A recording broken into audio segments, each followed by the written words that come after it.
Muitas pessoas podem me condenar pelo meu passado, mas tem que me absolver pelo meu presente. Hoje, passado todos esses anos, eu tenho que todos os dias provar que eu sou honesto. Quando a pessoa quer, a pessoa consegue.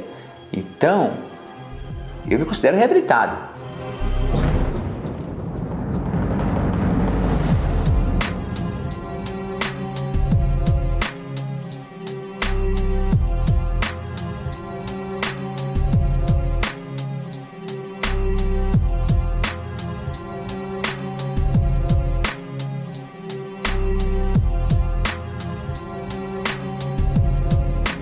E quando de repente, então, nós estamos numa final de campeonato, e aí nessa final de campeonato, no final do jogo, começa a se ouvir um burburinho que estava tendo no andar um conflito de duas pessoas, o Coelho e o Barba, por devido à venda de droga, dívida, aquela coisa toda. Trocaram um pouco de faca, tal, aí depois acho que um saiu fora, correu, desceu, os funcionários tiraram esse preso, e a hora que foi invadir a carcerária. E de repente nós começamos a ouvir que já estava tendo um confronto no andar. Foi quando os policiais mandaram que todos se recolhessem. Foi justamente quando nós chegamos no andar, já estava a rivalidade, várias pessoas correndo para lá e para cá, com faca, estilete na mão, outros já mascarados, né? Aí virou, quando deu mais ou menos umas 4 horas da tarde, entrou o choque, né? Entrou choque, tudo que é de polícia entrou lá dentro lá. Invadiram praticamente o pavilhão 9, né? Ninguém sabe como podem terminar as negociações com os presos do complexo penitenciário do Carandiru. A polícia de choque entrou no presídio fortemente armado. Durante 4 horas, a detenção viveu uma verdadeira guerra. 111 detentos são massacrados no pavilhão 9 do complexo do Carandiru. Como entrou outros grupos, o pessoal já perdeu a autoridade. Entraram matando, a matança, sabe, generalizada, pessoal. Nós resistimos, houve uma reação, mas não uma reação armada, uma reação que sempre havia também. Se bem que nesse dia ela foi mais proporcional, porque nós fizemos barricada, fizemos tudo aquilo que a gente fazia antes. Fizemos coquetel molotov, aquelas coisas que era feito. E de repente então sobe algum indivíduo no pavilhão falando que eles estavam atirando e matando as pessoas. Eu falei, não, os caras estão dando tiro com bala de borracha, igual faz o comitê de greve de metalúrgico aí. E aí subiu outro indivíduo e falou, não, os caras estão matando mesmo. Os próprios funcionários avisaram, falaram, o pessoal vai entrar matando, o pessoal vai entrar com tudo. E eu estava no 3º andar, correndo, foi quando o pessoal me pegou, né? Eu tomei o primeiro tiro, e aí eu tomei o segundo tiro na perna, aí caí. Foi um dos lugares onde mais morreu gente, foi no 3º andar. Eu cheguei a uma época que eu não aguentava mais a tortura psicológica. Eu tô vendo meus amigos morrer, entendeu? O cara leva a rajada de metralhadora do meu lado, eu tô passando as balas, tá passando do meu lado. Só que aí eu lembrei de uma carta que minha mãe havia me trazido uma semana antes, que era aquela carta do Salmo 91, e que ela disse que o pastor dela tinha falado para mim que Deus ia me dar um grande livramento. Nessa hora eu já saí em pânico para a galeria, e quando eu saí na galeria, eu já vi aproximadamente quase umas 50 pessoas estiradas no chão. Algumas entre vida e morte, agonizando, outras gritando por pai, por mãe, por Deus, por socorro. Era tantas pessoas caídas no chão que não tinha chão para você colocar o pé. Às vezes você tinha que pisar em cima de alguns cadáveres para você andar. Um momento, né, em que a pessoa não sabe se ela vai sobreviver ou não, né? Se ela vai sair inteira ou não, né? Ele chega muito perto da morte, né? E quando alguém chega próximo à morte, né, ele geralmente ressignifica muita coisa na própria vida. Sentindo o paladar de sangue na boca, porque você imagina, você não experimentou sangue, você faz assim, tinha aquele paladar. Quando daqui a pouco o policial me viu, falou, moço, quando ele bateu na mão em mim, eu pensei, nossa, esse cara vai me executar, né? Ele, não vou te matar não, só quero que você ajude a carregar esses cadáveres aqui para nós fazer a limpeza do presídio antes que a imprensa possa fotografar isso. Foi aonde eu comecei a carregar alguns cadáveres. Aí eu comecei a juntar de 2 em 2 e arrastar esses caras, tumultuar, começou a chegar carro de ML, ambulância, viatura, catava esses cadáveres, jogava tudo para dentro dos carros e ia embora. Pessoas entre a vida e a morte agonizando, Você não podia ser preso psicologicamente pelo sentimento, não se seria o próximo a ser eliminado e o próximo a ser jogado também. Se o Estado resolveu punir alguém e dar um tratamento especial, ele tem que dar o tratamento que ele prometeu. O Estado tem a obrigação de executar a lei, cumprir a lei da forma mais adequada possível. Foi um atentado contra os direitos humanos e assassinato, quer dizer, homicídio. Homicídio qualificado, sem direito de reação das vítimas. Estavam lá para cumprir pena de prisão e pagaram com a vida, pena de morte. Às 7 horas mais ou menos da noite, até umas 6 do outro dia, agachado no chão rústico, com a bunda no chão, né? E a base de tortura tal, e sobe 10, sobe 10, sobe 10, sobe 10, até que chegou o juiz corregedor às 7 horas da manhã. Aí parou, mas já tinha feito o estrago todo, né? Que eu sempre acordo às vezes de pesadelo, que ocorre isso aí, velho. Eu não tomo remédio nem nada, porque... Mas foi assim uma tragédia, um dia de luto, né? Porque um dia de tragédia ali que muitos amigos meus morreram, desconhecidos, pessoas que haviam chegado comigo, outros que eu conhecia da rua. E aqueles que estavam no cotidiano, no dia a dia com a gente ali. Então, foi uma situação assim, que sobreviver àquilo é um motivo de força, de incentivo, né, para viver, para lutar. Mas ao mesmo tempo a gente não esquece dos caídos, né, daqueles que caíram. A gente sabe que nessas pessoas elas vão ter dificuldades no sono, né? Vão ter pesadelos, alguns às vezes não conseguem se alimentar por um tempo, né? Não conseguem confiar nas pessoas, acham que a qualquer momento pode acontecer algo horrível. Mas com toda a situação, né? E tortura nem fala, eu só agradeço estar aqui vivo. Porque não teve aquele, meu. Agradecer aqui que eu tô vivo aqui e tocar pra frente. E ficar esperando pro governo, não, que o governo não dá nada não vi nada do governo não, só que o governo é só pra me ferrar só. Várias pessoas morreram inutilmente. Essa mesma sociedade deu graças a Deus. E eu digo para você, muita gente da sociedade achou pouco. O motorista de praça que estava me levando para a casa de detenção 1 ou 2 dias depois do massacre, ele comentou comigo assim, essa polícia militar é um bando de bananas. Eu falei, como bando de bananas? É um bando de bananas. Eles estavam com a faca e o queijo na mão, doutor, entraram lá dentro e matam só 111. Por que não acabaram? Por que não mataram todos lá dentro? Esta é a fala da sociedade, sem tirar nem pôr, né? Eu acho que uma pequena parcela da sociedade diz não, são bandidos, mas já estão cumprindo pena, já estão sendo castigados, né? Eles não merecem ter uma pena adicional e uma pena adicional desse tamanho que é a morte deles, né? Buscou-se uma fundamentação legitimadora para se justificar o ato de prender e, portanto, ter a pena de prisão como pena principal. O que eu busco com a prisão? A dita ressocialização, né? Que os cientistas do direito, a doutrina, chama de prevenção especial positiva, a ressocialização. Mas isso é uma grande bobagem. Na verdade, a ressocialização, ainda que a lei de execução penal seja cumprida, a ressocialização é precária. Isso é utópico. Como eu vou tentar ressocializar alguém preso, distante da família, distante da sociedade? Já que não temos pena de morte, qual outra saída para os crimes graves sem ser a prisão? Ainda não temos. Portanto, só nos resta prender. Não adianta chorar, não adianta espernear, você está ali detido, você está sob custódia do Estado, eles fazem o que querem com você, vai para lá, vem para cá, tira a roupa, desce a roupa. Um dos objetivos da pena, né, de privação de liberdade é a reintegração social, mas isso é completamente deixado de lado.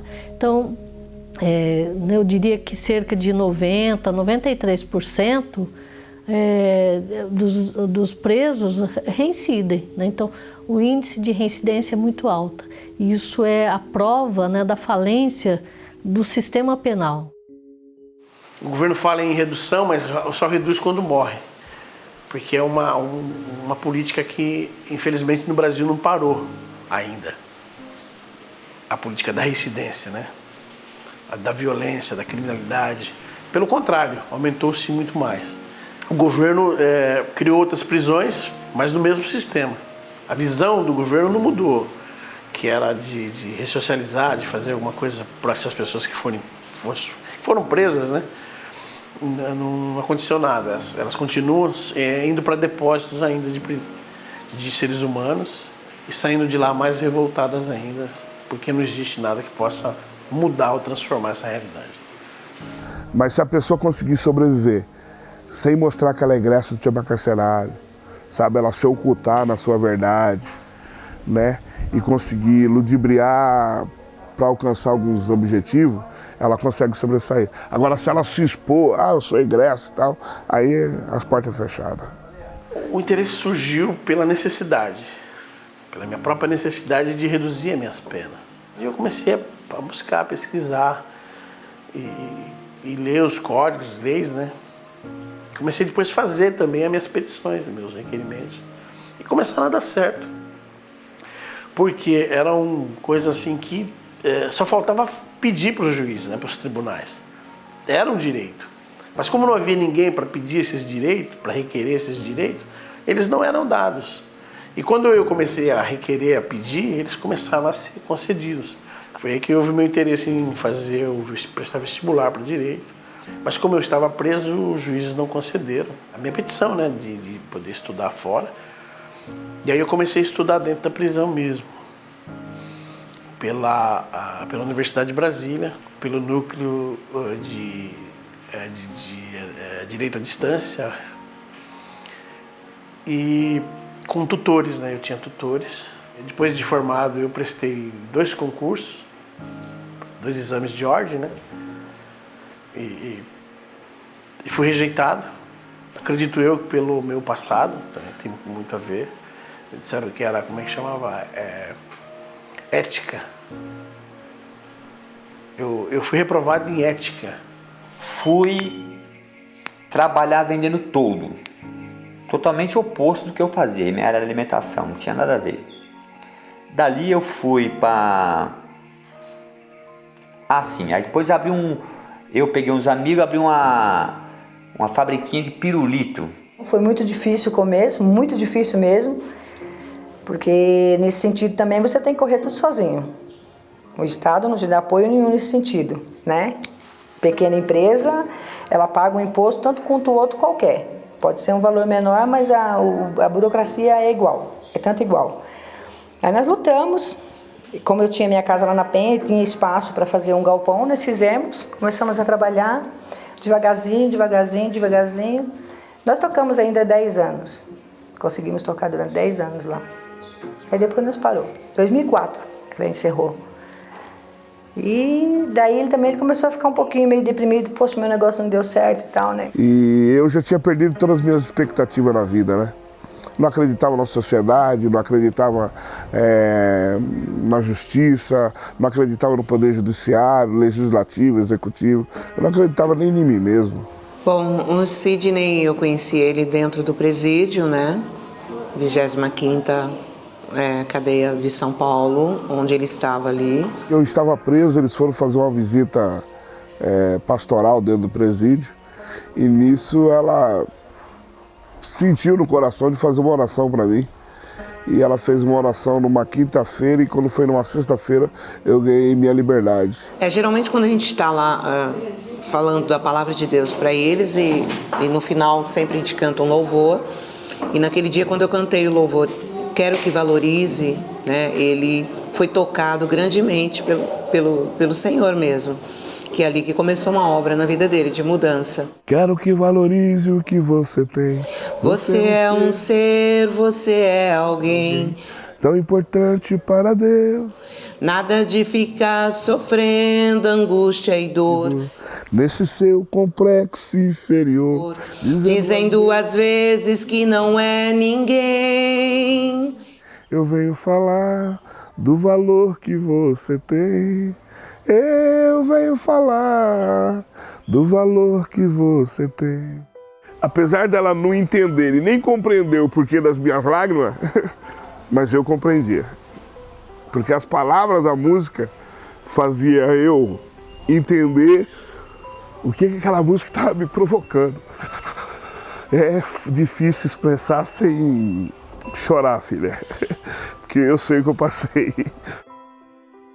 Esse hino mexeu comigo. Ele foi uma das grandes questões também que me influenciou a mudar a minha história.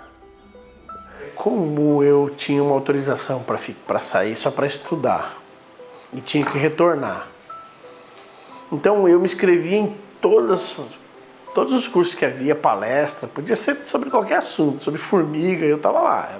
Às vezes era um dos únicos que estava lá no auditório, lá, ou na plateia, mas eu estava lá.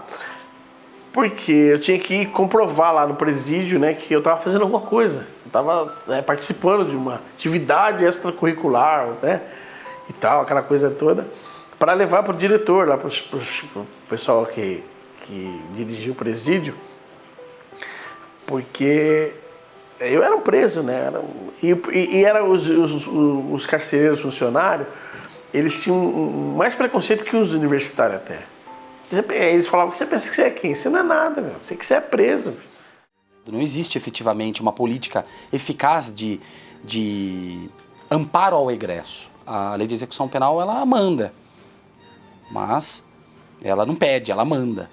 Encaminhá-lo para sistema de cursos, de empregos, né? Viabilizar aí meios para empregá-lo. Então, quando você não tem isso de uma forma adequada, você também prejudica a reintegração dessa pessoa na sociedade. Ficará a mera liberalidade das pessoas de bom coração. Né? O Estado deveria fazer o link. Né? A Federação das Indústrias, Associação Comercial, ONGs, né? Que é a sociedade civil não governamental organizada. E, na verdade, você não tem a eficácia desse sistema, desses órgãos de amparo ao egresso. Quando a pessoa ela te dispensa, já no olhar você já vê que é por motivo que você está, né? Porque você tenta argumentar com ela, ela não te aceita, ela te renega, ela te... tipo assim, os dias mais ruins é quando você é renegado, né?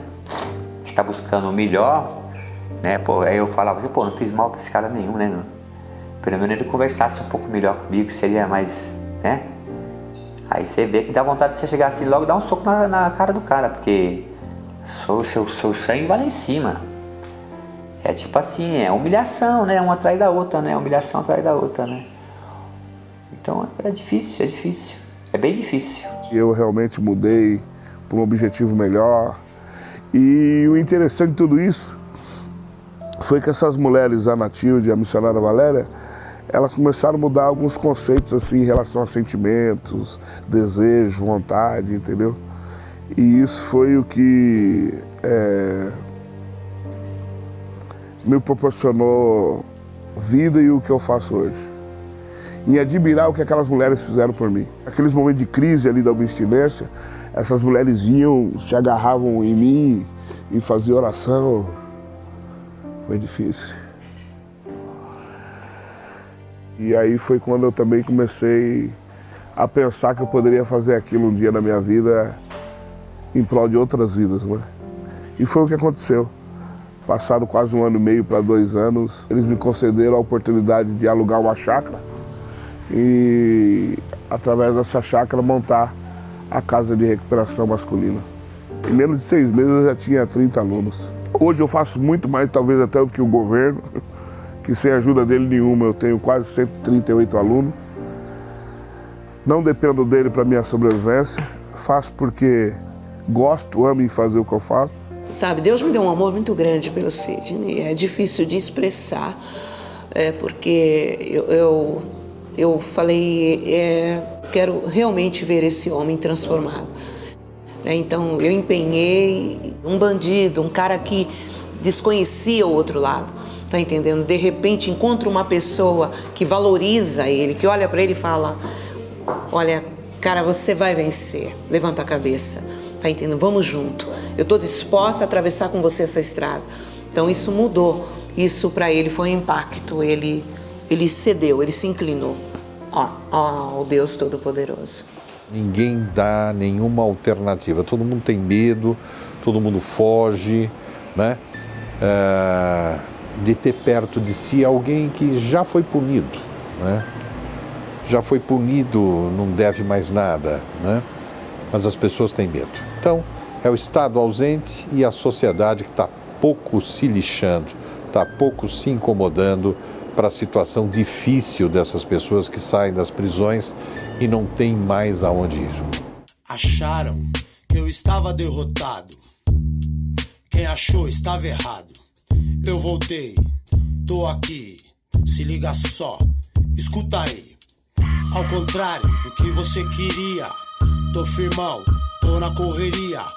Sou guerreiro e não pago pra vacilar. Sou vaso ruim de quebrar. Quando saí da prisão tive que me fazer, sabe, das tripas coração, porque eu já tinha um filho. Eu tive que olhar carro, eu peguei uma rua para olhar carro, né, no horário da noite, para poder arrumar dinheiro para ajudar a pagar as contas do meu filho. E depois eu precisei de dinheiro emprestado para abrir a ONG. Então foi aí que eu abri o trabalho, que eu abri a ONG e comecei a trabalhar na Cracolândia, né, que era... E aí o trabalho foi crescendo, foi se estendendo.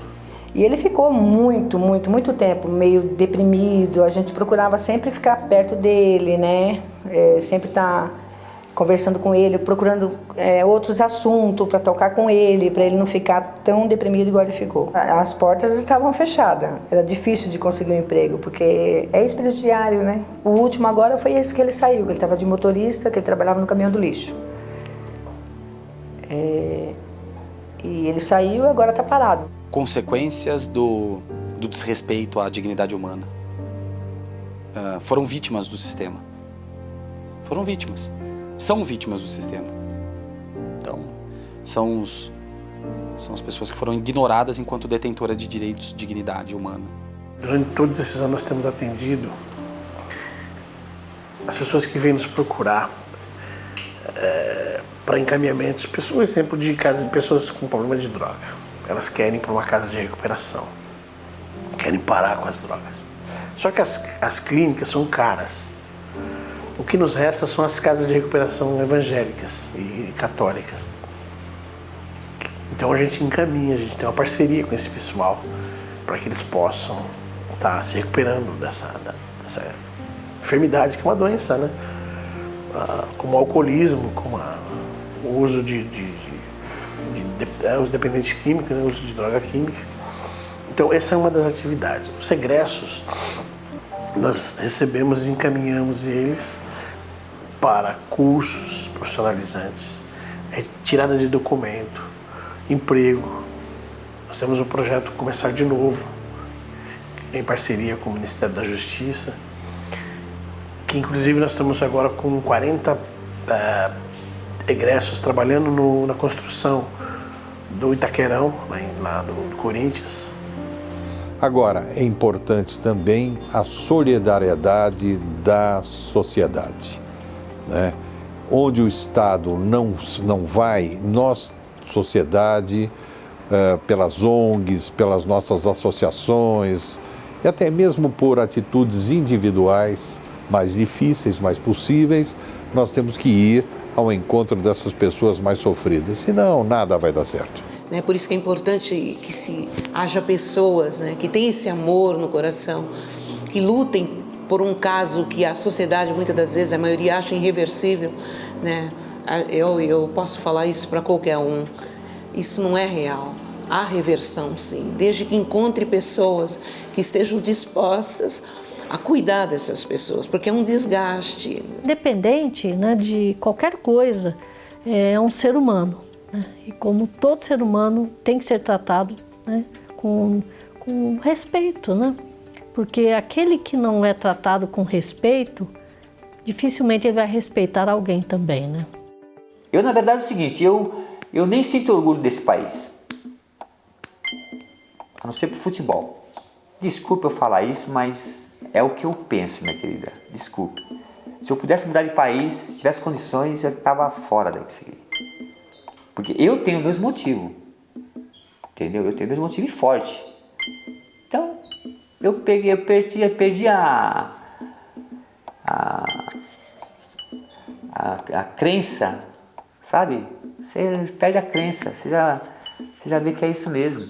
Então, me sinto brasileiro porque eu sou nacionalizado aqui, né? Brasil, tal.